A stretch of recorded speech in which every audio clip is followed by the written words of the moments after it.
Pintermu, hebatmu, usahamu, rekayasamu, semua usahamu tidak akan bisa mendatangkan uang serupiah pun.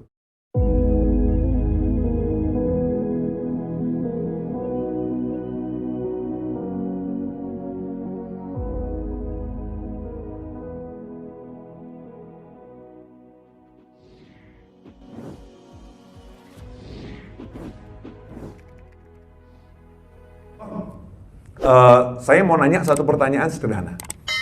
Ini kan di OJK ya, Otoritas Jasa Keuangan, bersama teman-teman Bank Syariat Indonesia.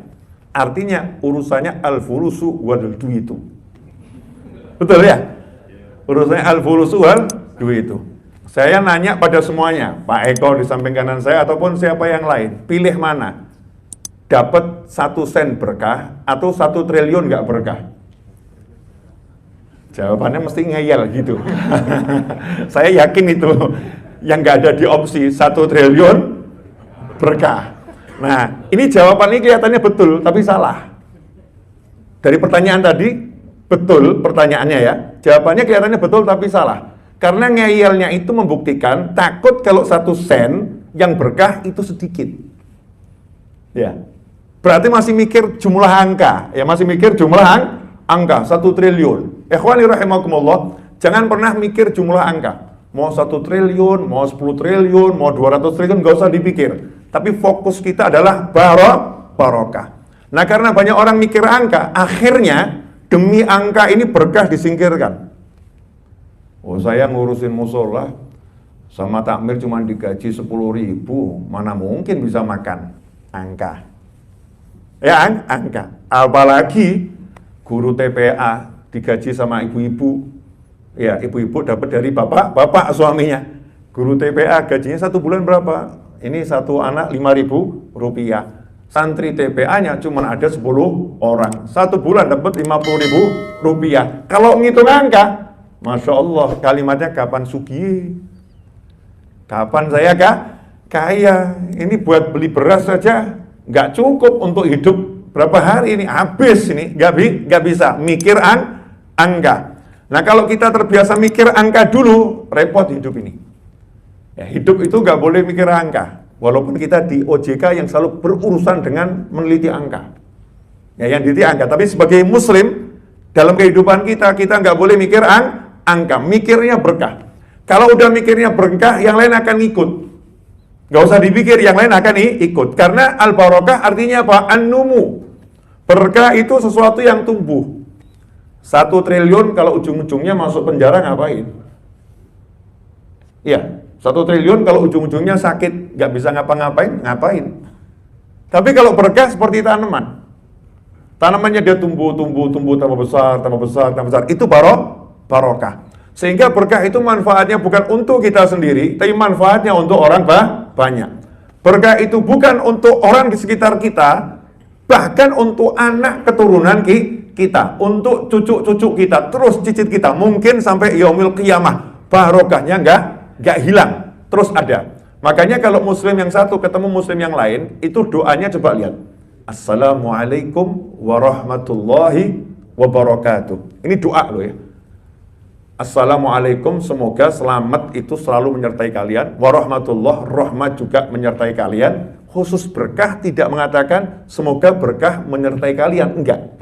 Tapi wabarakatuh, dan semoga berkah menyertai kalian. Kalau rahmat enggak dikatakan warahmatuh, enggak dalam bentuk jamak, dan rahmat Allah enggak. Tapi berkah semoga menyertai kalian. Ini menunjukkan kalau kita disuruh betul-betul ngalap barokah, cari barokah. Jadi jangan pernah lihat angka. Nah, ini untuk para istri.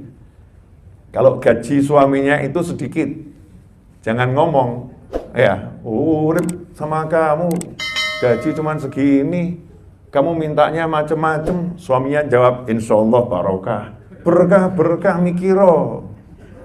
Masya Allah, berkah mikiro nih. Istri yang model begini perlu ikut ngaji bareng saya nih. Ya, insya Allah gak ada yang model begini. Juga suami, ya, juga suami. Jangan pamer duit sama istri. Jangan pamer duit sama istri. Tapi pamer kalau berangkat kerja itu saya niat cari nafkah, bukan cari duit. Sehingga ketika pulang, biasakan ngomong, insya Allah barokah. Ini barokah. Ini ada suatu desa, insya Allah berkah. Karena zaman sekarang suami kalau ditanya, nggak seperti dulu. Mau kemana? Ke kantor. Mau kemana? Ke kantor. Mau kemana? Biasa cari duit.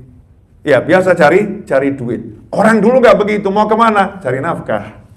Nafkah. Cari nafkah. Mau kemana? Cari berkah. Ya, cari berkah. Sehingga mindsetnya itu berubah. Suaminya berubah, istrinya berubah. Berapapun yang diterima adalah barokah. Nah, saya mau nanya sederhana tadi ya. Pilih 1 sen berkah atau 1 triliun tidak berkah. Kok masih lama jawabnya nih?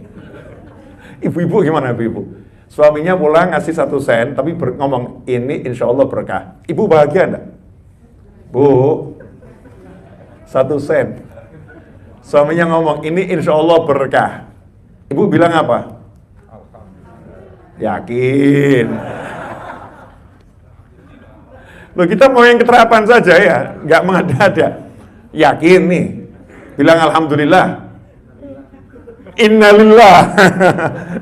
Katanya sama-sama syariat, sama-sama bersyariat, kan banyak kalimat pilihannya. Bisa alhamdulillah, bisa innalillah. Mungkin istri pilih innalillahi wa inna ilaihi rajiun.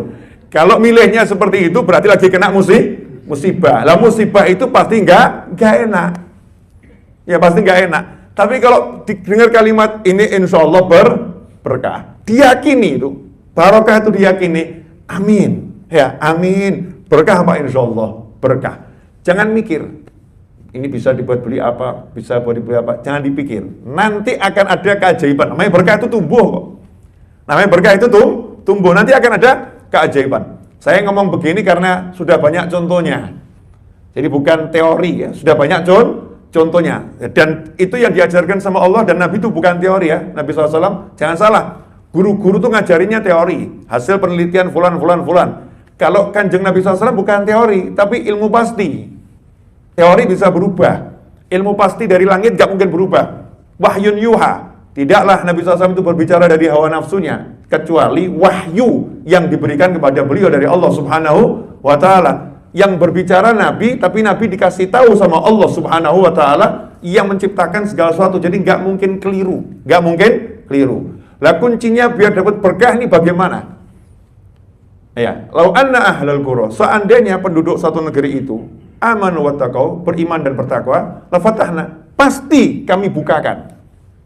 Kalimatnya pasti kami bukakan keberkahan dari bumi, dari langit, pasti kami bukakan itu. Berarti ada sesuatu yang tertutup.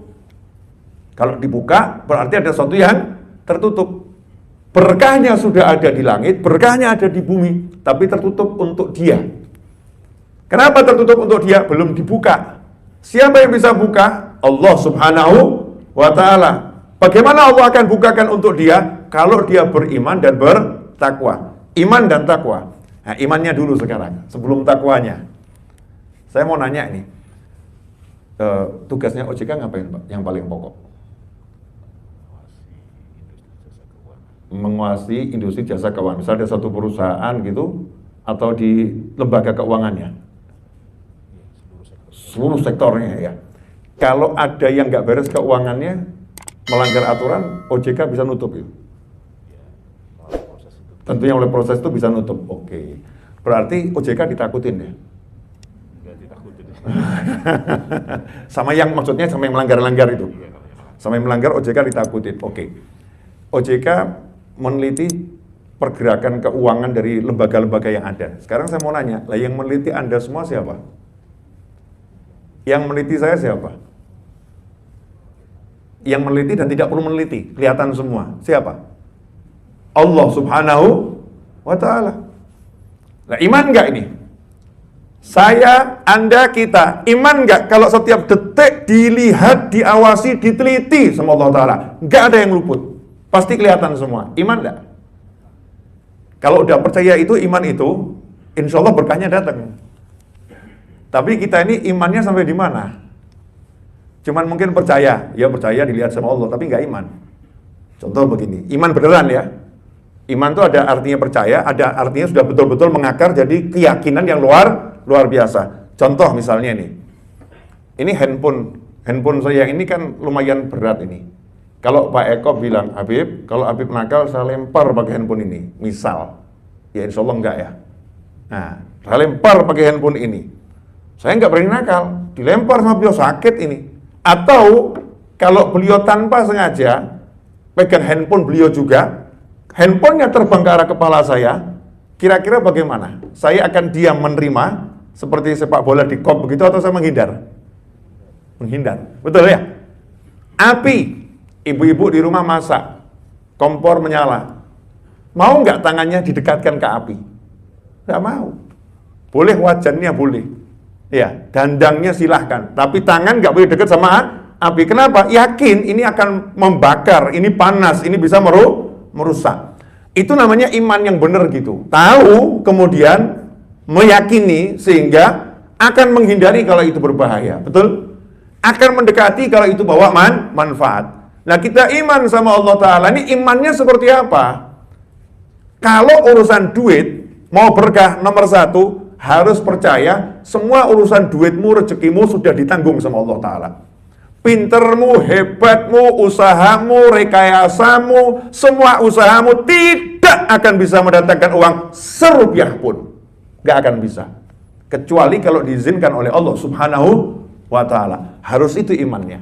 Maka kalau ada orang meyakini usahanya dia bisa mendatangkan duit tanpa izin Allah Ta'ala, dia telah musyrik, menyekutukan Allah Subhanahu wa Ta'ala. Bahkan ngeri kalau dalam ilmu tauhid, yang nggak mungkin saya bahas sekarang ya, ngeri dalam ilmu tauhid. Harus meyakini saya mau usaha, saya nggak usaha, rezeki saya udah diatur sama Allah Subhanahu wa Ta'ala. Cuman bedanya kalau saya usaha, maka saya akan dapat pahala. Kalau saya nggak mau usaha, diam saja, nganggur, maka saya bisa jadi orang yang berdosa. Karena mengabaikan kewajiban pada keluarga, mengabaikan kewajiban pada orang tua. Tapi diammu tidak akan mengurangi rezekimu, usahamu tidak akan menambah rezekimu. Itu keyakinannya orang yang bertakwa sama Allah Subhanahu wa Ta'ala. Kalau udah seperti ini, imannya begini, tentunya wattaqau, ini lanjutannya bertakwa. Bertakwa bagaimana? Gak mungkin dalam aktivitas cari uang dia ambil yang haram. Gak mungkin dalam aktivitas cari uang dia usahakan yang haram. Dia akan pegang betul, jangan sampai saya bersentuhan sama yang haram. Begitu dia bersentuhan sama yang haram, minta ampunnya itu luar biasa. Istighfarnya nggak berhenti. Ya, istighfarnya nggak berhenti. Kenapa? Ya Allah, saya tersentuh dengan yang haram. Nanti nggak berkah ini. Saya masih ingat ketika guru saya almarhum Habib Anis bin Alwi Al-Habsyi, salah satu jamaah pengajiannya bercerita, Habib, alhamdulillah saya kalau ikut pengajian itu rezeki saya berkah. Kalau saya pas males ngaji, nggak ikut pengajian, rezeki saya nggak berkah. Padahal gajinya sama. Nah, Habib Anis nanya, maksudnya gimana kamu ini? Oh, kalau pengajian berkah, nggak pengajian nggak berkah. Taunya dari mana? Begini, Bib. Kalau saya ikut pengajian, gaji saya itu ya sama. Nggak ikut pengajian, gajinya juga sama. Pengeluarannya yang beda, Bib. Bedanya bagaimana? Kalau ikut pengajian, subhanallah, pulang itu kok ya ada saja tetangga yang nahlilkan keluarganya 40 hari. Sehingga kirim beras. Bulan itu saya jatah pengeluaran beras berkurang. Tiba-tiba kok ada kiriman dari saudara, ya kasih hadiah di luar gaji. Dan anak saya sehat semua. Tapi kalau saya itu malas nggak ikut pengajian, subhanallah, Bib, itu ya ada saja anak saya itu sakit semua, sehingga uangnya habis untuk berobat. Nanti kadang-kadang motornya ganggu, sehingga habis untuk reparasi. Sehingga uang saya ini habis pada hal-hal yang kurang manfaat. Ya kurang manfaat. Terasa betul berkahnya saya ikut pengajian, sama saya nggak ikut pengajian. Ini baru menjalankan taat dan meninggalkan taat, bukan pada yang wajib, ya, bukan pada yang wajib, suatu nilai tambahan. Ikut pengajian kan nilai tambahan, nggak ikut pengajian nggak jadi masalah, tetapi beliau merasakan kalau saya nggak ikut pengajian, masalah saya itu banyak, masalah saya banyak. Begitu ikut pengajian, masalah saya teratasi. Lantas bagaimana dengan orang yang dalam bisnisnya, kerjanya menjalankan yang haram. Naudzubillah min dzalik.